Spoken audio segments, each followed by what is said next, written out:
वृंदावन के प्रेमी भक्तों के चरित्रों की श्रृंखला में आज नेह नागरीदास जी के चरित्र का वर्णन करेंगे। जन्म नेह नागरीदास का जन्म सन 1570 के लगभग मध्य प्रदेश के गोंडवाना क्षेत्रांगत बेरछा नामक गांव के एक संपन्न पवार क्षत्रिय परिवार में हुआ था। आध्यात्मिक जीवन। बाल्यावस्था से ही भगवत भक्ति और साधु सेवा में इनकी रुचि थी। एक बार राधा वल्लभी महात्मा चतुर्भुज दास, जो मध्य प्रदेश के ही गढ़ा नामक गांव के निवासी थे, संत मंडली सहित इनके गांव में पधारे। उनके सत्संग में से ये प्रेमोपासना की ओर आकृष्ट हुए। वृंदावन आगमन। श्री चतुर्भुज दास जी के सत्संग के प्रभाव से ही नेह नागरीदास जी घर बार त्याग कर वृंदावन चले गए। साथ में इनकी कृपा पात्री ओरछा की रानी भागमती भी गई। वहां जाकर दोनों राधा वल्लभ आचार्य गोस्वामी वनचंद्र जी से दीक्षा लेकर रस साधना में प्रवृत्त हो गए। उन्होंने अपना परिचय कुछ इस प्रकार दिया है। सुंदर श्री बरसानो निवास और बास बसो श्री वृंदावन धाम है।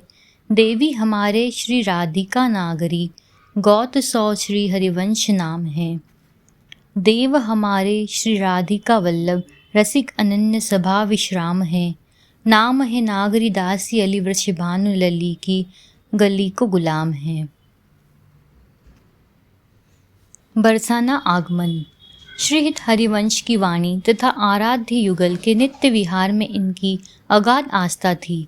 ये प्रतिदिन हितवाणी के किसी एक पद को उठा लेते और अहर्निश उसी की भावना में मग्न रहते थे।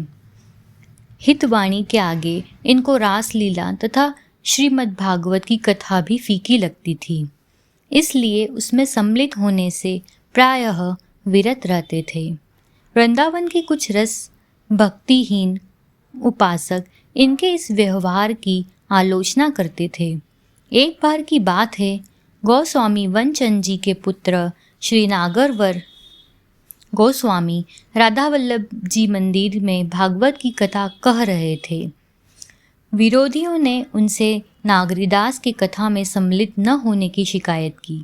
इस पर नागरवर जी ने नागरीदास को बुलाकर कहा, आजकल दसम स्कंद की कथा चल रही है, इसे तो आपको अवश्य श्रवण करना चाहिए।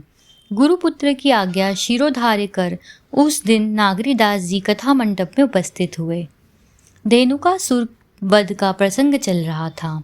कथा में जैसे ही श्री कृष्ण द्वारा धेनुकासुर के सहायक गधों का पैर पकड़कर पटकने का वृतांत सुना, ये अकुलाकर उठ खड़े हुए और उसी झोंक में बाहर चले गए।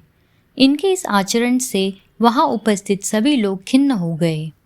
दूसरे दिन जब गोस्वामी नागरवर जी ने इन्हें बुलाया और शपथ देकर कथा मंडप से अकस्मात उठ जाने का कारण पूछा, तो ये बोले, उस समय मैं श्री हिताचार्य के एक पद की भावना में लीन था, जिसमें श्याम सुंदर मानवती श्री राधा का सुंदर चिबुक सहलाकर मनुहार कर रहे थे।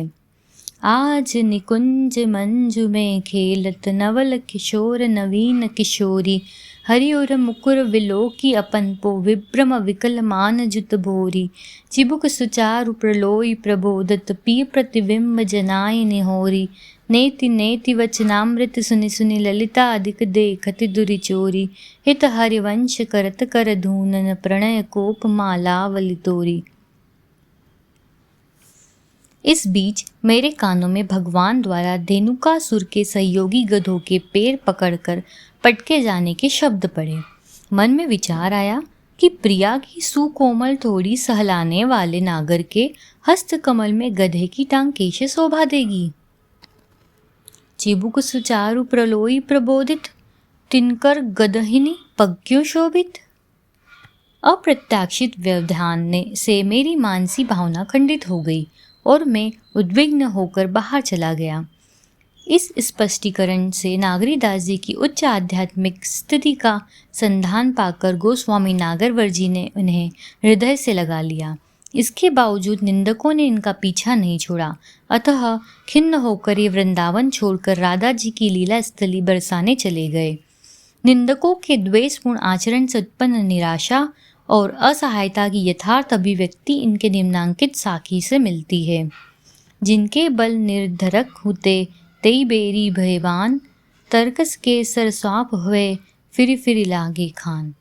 बरसाने में इन्होंने गहर वन की पहाड़ी पर अपनी कुटी बनाई, जो आज मोर कुटी के नाम से प्रसिद्ध। श्री राधा रानी दर्शन। कहा जाता है एक दिन यहीं सखियों सहित श्री राधा जी ने इन्हें दर्शन देकर कृतार्थ किया। स्वामिनी के तेजोमय दिव्य रूप पर दृष्टि पड़ते ही ये मूर्छित हो गए। इसी स्थिति में इन्होंने राधा जी को यह कहते सुना, भूखे हैं हम आदि रायन, या बरिया खावे तब चैन, बरसाने में अस्थल करो, मेरी बरसगाट उर धरो। मैं नित्य प्रति यहाँ खेलने आती हूँ। आधी रात के समय हमें भूख लग जाती है। इस समय यदि कुछ खिलाओ तो शांति मिले। बरसाने में मेरो मंदिर बनाओ और नियमित रूप से मेरी वर्षगांठ का आयोजन करो। नागरीदास जी ने परम हर्षित हो राधा जी को अर्धरात्रि में भोजन कराया और निश्चित भोग खीर और पूड़ी के इस नियम का आजीवन निर्वाह करते रहे।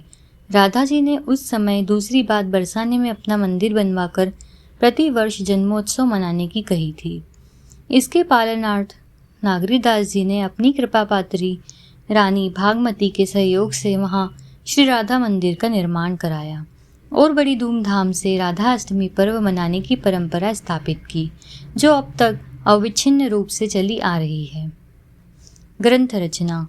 नेह नागरीदास जी की रचनाओं को विषय अनुसार 3 वर्गों में विभाजित किया जा सकता है: सिद्धांत दोहावली, रस पदावली तथा पदावली। इनमें क्रमशः श्रीहित हरिवंश का यशोगान तथा उनके द्वारा प्रतिपादित भक्ति सिद्धांत का निरूपण, आराध्य युगल की विहार लीला, रास, वृंदावन एवं बरसाना की महिमा, मन प्रबोधन आदि विषयों का भावपूर्ण निरूपण किया गया है। अपने व्यक्तित्व तथा कृतित्व द्वारा श्रीहित हरिवंश गोस्वामी संप्रदाय को सुव्यवस्थित रूप देने वाले महात्माओं में नागरीदास जी का नाम अग्रण्य है। महात्मा ध्रुवदास और चाचा वृंदावन दास ने इनका स्मरण निष्ठावान भक्त के रूप में किया है। बोलो श्री वृंदावन धाम की जय, रसिक संतों की जय, सद्गुरुदेव भगवान की जय। जय जय श्री राधे।